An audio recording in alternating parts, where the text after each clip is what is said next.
Hey, gang. Good evening to you all. This is Forrest with Red Wing Diehards on our latest episode of Hockey Town Hangout. Um, Tonight, it's going to be just me. I'm going to be flying solo here tonight, but very excited to talk about a 5-game win streak that our Wings are on, and just an exciting time in the city in general. Turn up your volume. Because you're about to listen to The Sick Podcast. Hockey Town Hangout. Brings it in, scores! Oh, his first NHL goal is a beauty! The sickest Detroit Red Wings podcast. It's gonna be sick. All right, gang. Excited to talk to you guys this week. Summarizing it in the Cliff Notes version, our Red Wings fire their coach Derek Lalonde and hire Todd McLellan. Have a tough first game against the Toronto Maple Leafs, and then proceed to rattle off 5 straight games in a row. First 4-game winning streak of the season. Something different's happening. Like you can also see it. It's an exciting time, and also 2025 calendar year. We're 9 days. Well, recording this here on 1/9, 9 days in, and 3-0 to start the year. What more can you ask for? So tonight I've got some New Year's resolutions, things that I'm looking forward to seeing, stuff I want to see more of, and I'll jump right into it then. So first resolution I have is, ever since McLellan came, he's been trying out guys in different spots. Veleno's been on the top line for a bit. Berggren's been with Comfort and Tarasenko on the third line. He's been mixing, he's been matching, and I've really been liking that. But the first thing that I want to see more of in my New Year's resolutions is continue to filter in younger guys on the first and third lines. Obviously, top line, having Larkin and Raymond as staples. I mentioned Joe Veleno has been in that spot quite a bit. I personally would love to see Marco Kasper in that spot. I think a young guy with a lot of speed, and every once in a while will flash a sneaky bit of skill. I really think that he would be, dare I say, more valuable than Veleno. I mean, Veleno's a couple years older than, probably 5-6 years older than Kasper. Kasper, I think, is just as fast as Veleno, but I feel it, just based off what I'm seeing, I feel like he has more high-end skill and more potential to hang with those big dogs on the first line. So I've been liking Veleno, and it really hasn't paid off for him yet. He really hasn't been in the thick, like he's been in the thick of things, but he doesn't have any counting stats to show for it. But I like what I've seen out of him and would love to see Kasper up there as well. And then the third line, Comfort and Tarasenko have been pretty much mainstays under McLellan on the third line. They've been playing with Berggren quite a bit, and Berggren has been playing super well. He's got two breakaway goals and has really kind of found his groove underneath Todd McLellan. I like Berggren there. Personally, though, I would, my third line, if Kasper is not going to play on the first line like he hasn't been, is I would throw Kasper on the third line with Comfort and Rasmussen. I think that's got a good blend of skill, speed, some dirty work in there too with Comfort, and he hasn't had maybe as high of a scoring season as he did last year. I remember he came out of the gates swinging. He had a lot of points really quickly last season. And this year he's kind of flown underneath the radar, but he's been, I think, a quality third line option, and would kind of like to see some different guys in there. My next resolution is we got to move Vlad Tarasenko down in the lineup, whether it be moving him down in the lineup to the fourth line, scratching him. I am not going to sit here and say that I have the fix, but I would not continue to play him third line minutes. I don't really know. I guess I do kind of know. last season in Florida, it was very apparent, well, and in Ottawa as well, that he was not the same Vlad Tarasenko we were used to in St. Louis, where he's famous, won his cup, and was really scary for a long time. He's not that same guy. You could see that in Florida. If I remember correctly, they got Vlad to play on the top line with Barkov. It just didn't work because he's kind of lost a step. So at this point, if he's not producing points, he's borderline unplayable in my opinion. So I absolutely want to move Vlad down. And my ideal third line, I kind of mentioned it a little bit earlier, Comfer, Casper, and Rasmussen. If we're not going to try Casper on the top line, I think that is a really good matchup line for the Wings. It's got an experienced center. It's got a young guy with a lot of speed and skill, and then it's got a big guy that kind of takes up space and from time to time is willing to get dirty and even chip in some points. Really like Comfort, especially on that third line, and think that with it only being 6 games into the McLellan tenure, there's still a lot of stuff that's going to be juggled around and a lot of lines and stuff that are going to move. But I just like the fact that, in my opinion, anything that we did differently after Derek Lalonde was going to be the right thing just because it looked like everybody was tensing up. And like even now, you see Michael Rasmussen, he is finishing checks. He's getting deep into the zone. He's skating harder. And Patrick Kane, that I'll talk a little bit about later, he you've even been able to notice his skating. He really did not skate at all the first couple months. And now he's skating. He's starting to get rewarded for it. I guess that's kind of the perfect segue into the next one is that Kane, Kopp, and DeBrincat absolutely has to stay together. That has probably been our best line for the last 5-6 games since McLellan took over. Having DeBrincat and Kane, 2 guys with very high skill, very talented, and they know where each other are going to be, mixed in with Andrew Kopp, who is not afraid to get dirty and really go down into the hard areas and go down below the goal line, fish the puck out, and feed it to those two really high-end players. And that, as I mentioned, has been our best line. Patrick Kane has taken off, scoring the game-winning goal on bobblehead night. I mean, how poetic is that? Patrick Kane is absolutely on fire. I don't know what Todd McLellan did to light a fire underneath him, but he is absolutely on fire. I'm surprised he doesn't have like burn holes in his gloves at this point with how hot he's been. The new coach bump, that with Patrick Kane, I think once again goes back to just how tight this team was gripping the sticks, how scared they were to make mistakes because of the overcoaching from the old regime. It's just so refreshing to watch them play hockey. I mean, against the Senators, overtime win, they were able to carry and sustain the puck for a lot of time. And especially over the entire McLellan tenure, they've outshot every team that they've played, which is the exact opposite of how they were playing before. You can't score if you don't have the puck. There's no more dump and chase anymore, which is exciting. Well, I guess just dump and change anymore. Getting the puck deep in the zone just so you can change because you're so tired.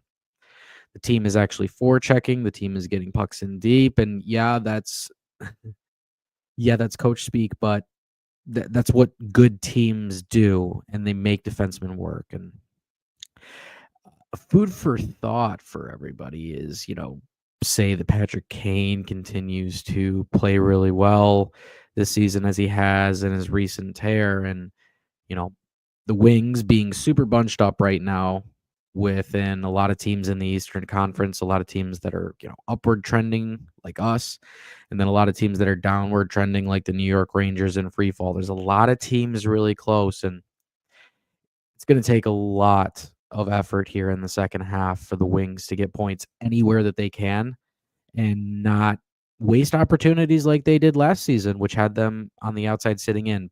But If the Wings come the end of February are not in a playoff spot, would you be open to trading Patrick Kane? I can't remember off the top of my head if he has a no trade clause, but um, in my opinion, if Patrick Kane is still playing well, has some value. Now, granted, you're not going to get a first round for Patrick Kane. He's not at that level like he was when he left the Blackhawks over to the Rangers for a first rounder. My guess would be he'd have like a middle round pick, maybe third, fourth rounder. Would you take that for Patrick Kane and open up a slot in the lineup?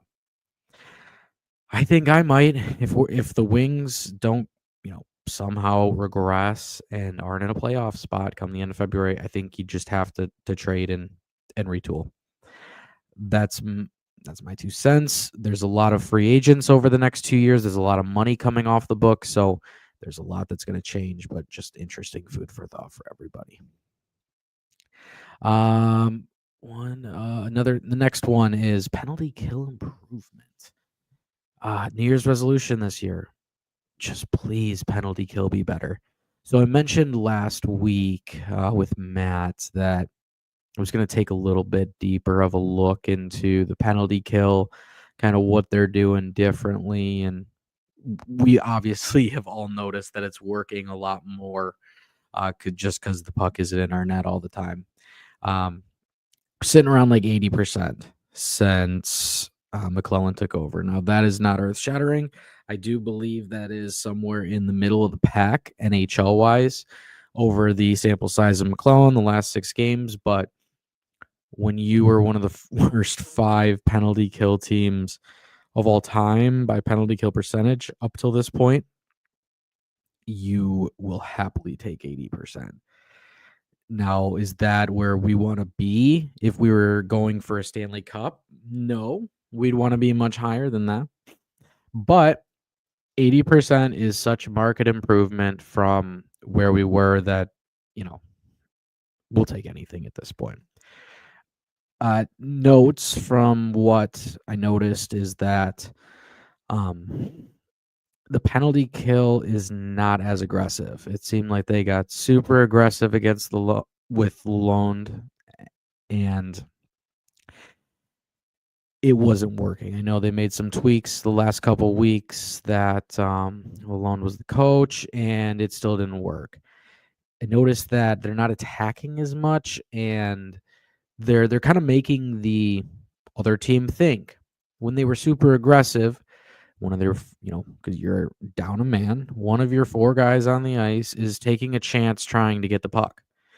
And if that person misses, you have a 4-on-3 with the other people on the ice. And that is usually where the damage is done. There's usually an opening, an east-west pass right through the middle of the ice, which is where most of the goals happen. Pretty sure if there's a pass through the middle of the ice, the chance of scoring a goal goes up by like 60%. It's what you got to do. And by not being so aggressive and keeping teams more to the outside, they're not allowing those passes. And you're not seeing them get picked apart as much as they once were. Because honestly, man, it seemed like every single night they were giving up a power play goal. I really could not believe it. And now it doesn't seem that way. And it's very, very refreshing to see some improvement. And like I mentioned earlier, just see something different being done after kind of banging our heads against the wall for the first couple months of the season, especially as things have gone downhill. It's super refreshing to see all this. The last one that I have is our power play is on an absolute heater right now. The goal against the Senators where Larkin, he had the goal on the left flank and the puck on the left flank, and he was kind of skating towards the goal line and realized that it wasn't a good angle for a lefty. When you're on the left side, that's not optimal for being a lefty. You don't have a good angle. But he, instead of shooting the puck at a bad angle and, potentially shooting it out of your zone, giving the puck to the other team, he doesn't. He instead turns around, passes the puck to Raymond, and then goes to the front of the net and gets rewarded with a goal. And gosh, that was just so refreshing to see. Play fucking hockey, as Todd McLellan said it. That is the Detroit Red Wings playing fucking hockey again. That kind of high hockey IQ that Dylan Larkin has to say, let's regroup and get a better chance. And then 5 to 10 seconds later, doing exactly that and him getting rewarded. That's the kind of thing you weren't seeing before. And that's the kind of thing that you are seeing now when guys are feeling loose, when they're able to be creative, they're not having structure bashed into their head. You are starting to see that. Kane taking off, the creativity, him having the puck on his stick more, him into Brinket with passes around the net. Like the excitement and the passing and holding on to the puck, it's almost like we're watching a completely different team. It truly kind of blows my mind just how vastly different the Red Wings look with Todd McLellan versus Derek Lalonde. Just it really does blow my mind. In the 5-game winning streak, also, it's not like we've been playing crummy teams. I mean, yes, some of them were not so great. We had Columbus in there. I believe we also had Pittsburgh in there too. But outside of those two, first one was against Washington, which was just watching the Wings jump all over them in the first period, which was very cool to get four goals in the first period.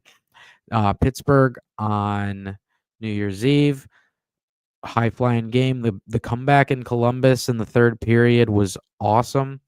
And then basically the Wings dominating from start to finish against the Winnipeg Jets, absolutely jumping on them in the first period. I think it was 17 shots or something crazy they had against one of the best teams in the NHL and probably the goalie that's going to win the Vezina this year. For them to get 4 goals in that game, I think one of those was empty nets.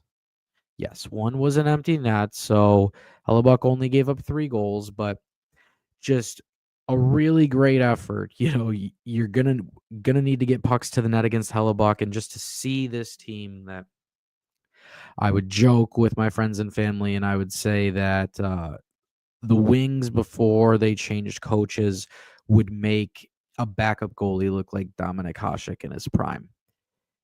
It just really felt like it didn't matter who was in net. They were going to have a good night against us regardless. But now the tides have changed. This team's being more opportunistic, and it's just really exciting to start the year off. 3 wins in a row, 5 wins carried over from last year. Obviously, the Lions being, going to where they are in the playoffs. It's a very exciting time right now here in Detroit, and just to keep the positive momentum spreading throughout it's just a fun time to be a Detroit sports fan. Kind of looking ahead here at what we have over the next week schedule-wise.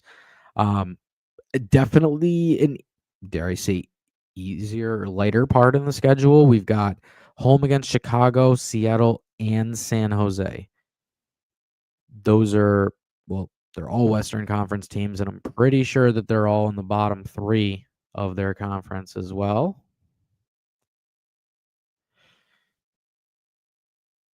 So,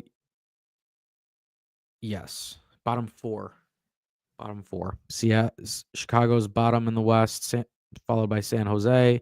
And then you jump over Nashville, you got Seattle. So, yes, 3 out of the 4 bottom teams in the Western Conference here, all at home in your barn.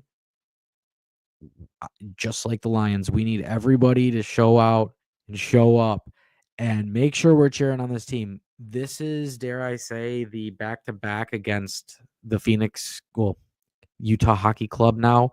Last season when we lost the 2 games to them in like March timeframe, and obviously we all know how important those points were. We only needed 1 to make it to the playoffs, and dare I call this 3-game home stretch here all must-win games against lesser competition. And for the first time all season, I actually feel super confident that they're going to show up and show out.